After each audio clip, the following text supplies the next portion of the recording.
Hello, and welcome to Business Calculus Modeling Average Cost.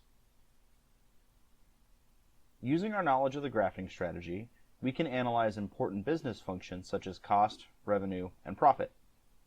In this video, we are going to examine the relationship between the average cost and the marginal cost.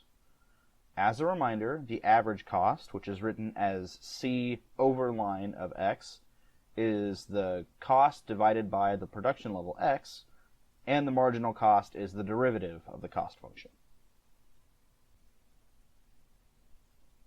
Alright, what we're going to be doing for this example is graphing the average cost function using our graphing strategy after gathering all of the important information, and then also graphing the marginal cost function on the same set of axes for comparison purposes.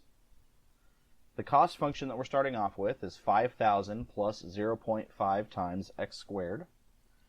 And where we want to start is by calculating the average cost function.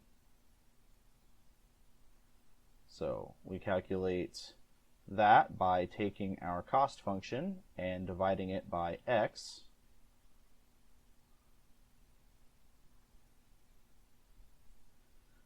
And using a little bit of our extra space here, we can rewrite the function like this, dividing both terms by the x factor. For the domain of our function, by looking at the actual equation, we see that it should be all real numbers except for 0. However, we're going to restrict this to the positive real numbers because x represents a production value and negative production isn't something that we're interested in. It doesn't make sense. This particular function has no x or y intercepts because you'll notice that if we start plugging in positive values to our average cost function, that it's always a positive value. And if it never reaches 0, it's impossible for it to have an x-intercept. And it can't have a y-intercept because 0 has been excluded from the domain. For our asymptotic behavior, for the vertical asymptotes, the only place that we have to look as the limit x approaches 0 from the right. If we look at this guy here, we see that the limit's going to be infinity. The left-hand term goes to infinity because we have a very small positive number in the denominator, and the term on the right goes to 0 as x goes to 0 just because it's a constant multiple times it. So we are going to have a vertical asymptote at x equals 0. And in order to determine our horizontal asymptote that it exists, we're going to look at the end behavior of the function. So we take the limit as x approaches positive infinity.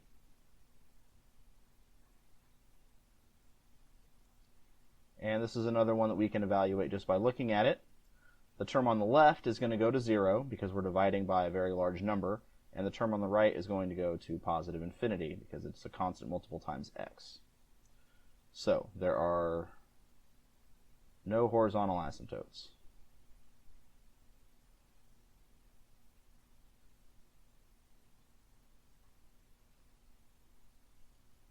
All right. Next, we're going to look at the first derivative of the average cost.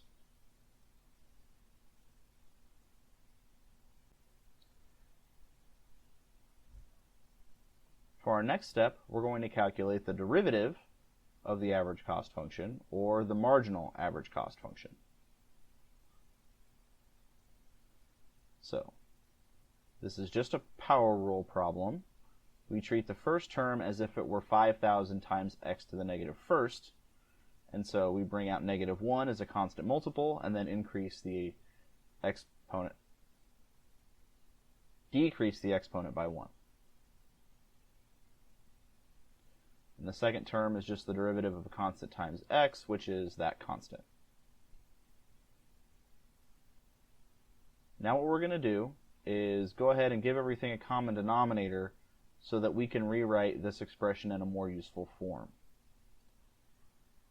So if I multiply the second term by x squared over x squared, I can rewrite the fraction like this, and then I'm going to factor out 1/2, which gives me 1/2 times the quantity x squared minus 10,000 all over x squared.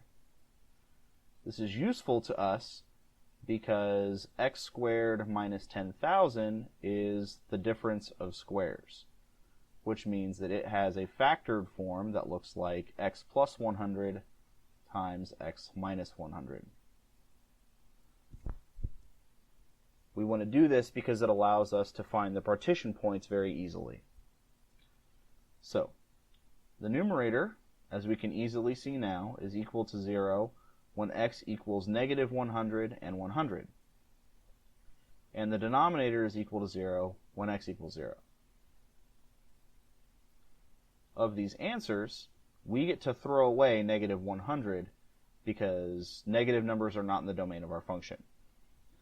These other ones, however, 0 and 100, are part of our sign chart. Writing the sign chart for the first derivative, we're going to use a little bit of special notation. We know that the domain of our function is only positive real numbers, so I'm going to write a parenthesis and start at 0, showing that 0 is not included in the domain, and then write the arrow to the right, skipping the ones to the left that doesn't matter. The rest of the sign chart we fill out as normal, though. We pick values from each of the regions. We'll pick 50 as between 0 and 100, and then plug that into our first derivative function to see if the terms are positive or negative.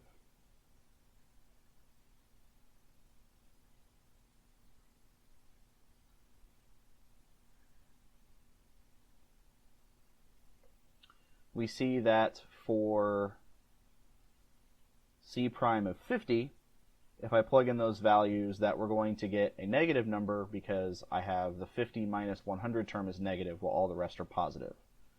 So this is less than 0, telling us that the function is decreasing from 0 to 100. For the other value, we're going to pick 150, it's being bigger than 100, and plug that in. We look at our terms here, and it's pretty easy to see that everything is going to be positive this time.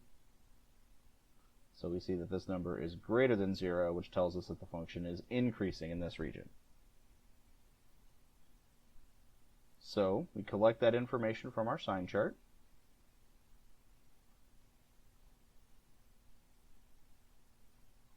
And then we look for local extrema. We see that the function goes from decreasing to increasing at 100, which tells us that we're going to have a local minimum. So we take our original average cost function and plug the value 100 into it to see what we get. So we're going to get 5,000 divided by 100 plus 0.5 times 100, and that is going to equal 100. It's 50 plus 50. All right.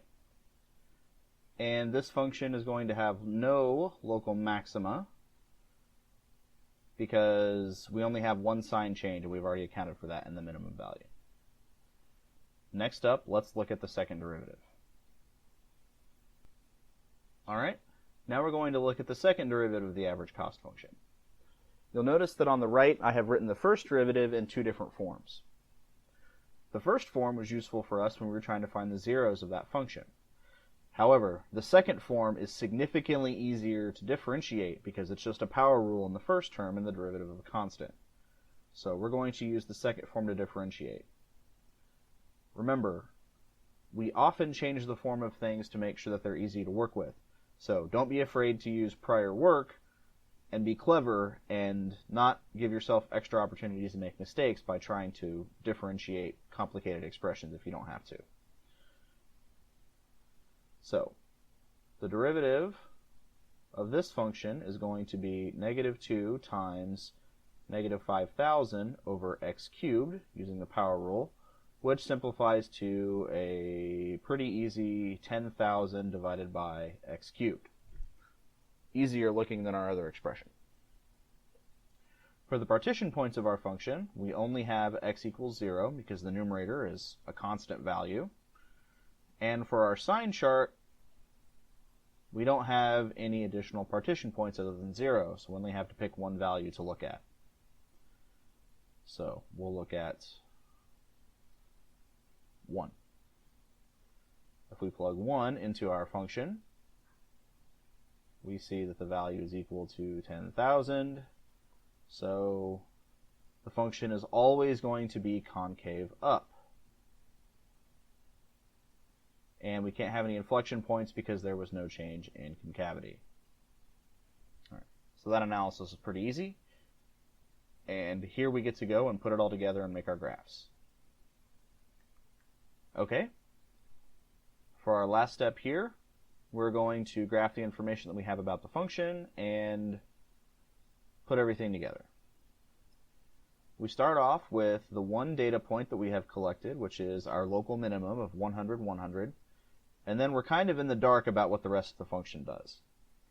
So I'm going to plug in some values to our average cost function and skip ahead a little bit and show you the results. All right, here are some extra data points that we're going to use to fill out our graph.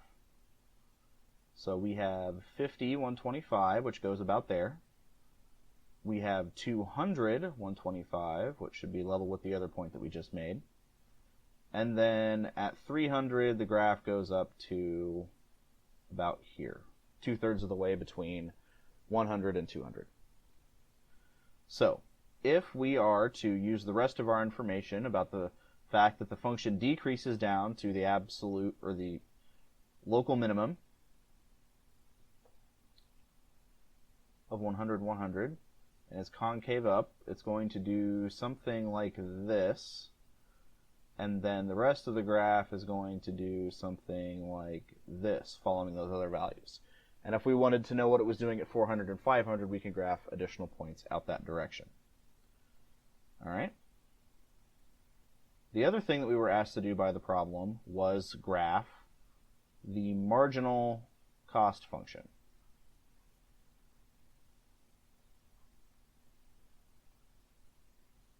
Now, our original cost function looked like this.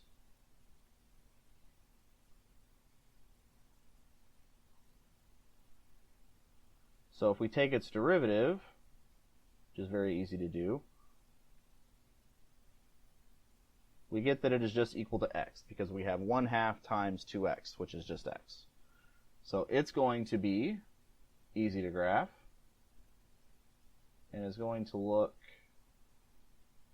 something like this if we allow me to cheat and use the straight line tool.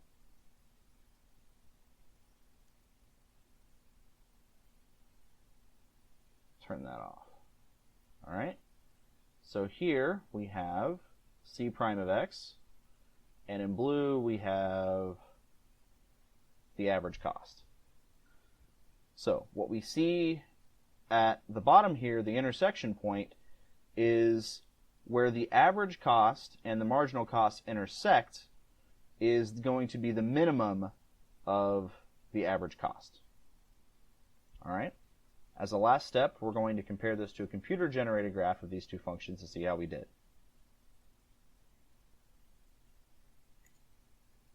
All right.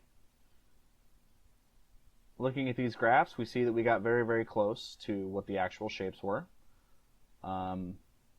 So our graphing strategy is very, very effective if we are patient and take all the steps to do it completely.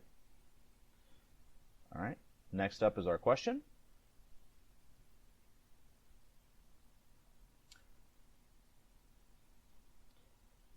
What was the local minimum of the graph from our example?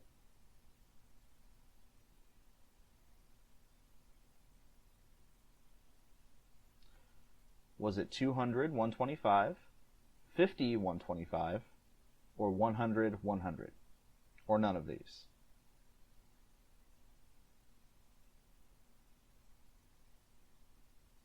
Thank you very much for listening.